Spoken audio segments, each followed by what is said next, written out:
நோன்பை முறித்ததற்குரிய பரிகாரம். நோன்பு நோற்றவர் நோன்பை விடுவதற்குரிய காரணங்கள் ஏதுமின்றி நோன்பை முறித்தால் அது பெரும் குற்றமாகும். நோன்பு நோற்காதவர்களை விட நோன்பை வேண்டுமென்று முறிப்பவர்கள் கடும் குற்றவாளிகளாவார். இவ்வாறு நோன்பை முறித்தவர் ஒரு நோன்பை முறித்ததற்காக ஒரு அடிமையை விடுதலை செய்ய வேண்டும். அதற்குரிய வசதியை பெறாதவர்கள் ஒரு நோன்பை முறித்ததற்காக 2 மாதங்கள் நோன்பு நோற்க வேண்டும். அதையும் தொடராக நோற்க வேண்டும். அந்த அளவுக்கு உடலில் வலுவில்லாதவர்கள் 60 ஏழைகளுக்கு உணவளிக்க வேண்டும். இது குறித்து வரும் ஹதீஸ் அபூ ஹுரைரா ரலி அறிவித்தார். நாங்கள் நபி ஸல்லல்லாஹு அலைஹி வஸல்லம் அவர்களுடன் அமர்ந்திருந்தபோது அவர்களிடம் ஒருவர் வந்து, இறை தூதர் அவர்களே, நான் அழிந்துவிட்டேன் என்றார்.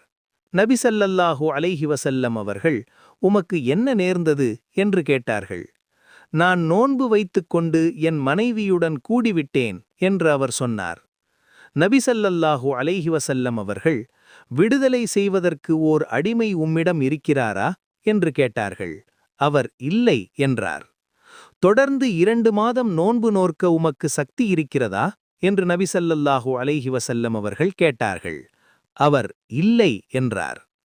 60 ஏழைகளுக்கு உணவளிக்க உமக்கு சக்தி இருக்கிறதா என்று நபி ஸல்லல்லாஹு அலைஹி வஸல்லம் அவர்கள் கேட்டார்கள். அதற்கும் அவர் இல்லை என்றார்.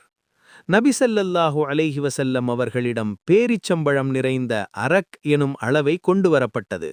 அப்போது நபி ஸல்லல்லாஹு அலைஹி வஸல்லம் அவர்கள், கேள்வி கேட்டவர் எங்கே என்றார்கள். நானே என்று அவர் கூறினார்.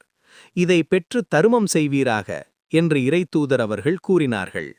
அப்போது அம்மனிதர், இறைத்தூதர் அவர்களே, என்னை விட ஏழையாக இருப்பவருக்கானா நான் தருமம் செய்ய வேண்டும்? மதீனாவின் கருங்கற்கள் நிறைந்த 2 மலைகளுக்கும் இடைப்பட்ட பகுதியில் என் குடும்பத்தினரை விட பரம ஏழைகள் யாருமே இல்லை என்று கூறினார். அப்போது நபி ஸல்லல்லாஹு அலைஹி வஸல்லம் அவர்கள் தங்களின் கடைவாய் பற்கள் தெரியும் அளவுக்குச் சிரித்தார்கள்.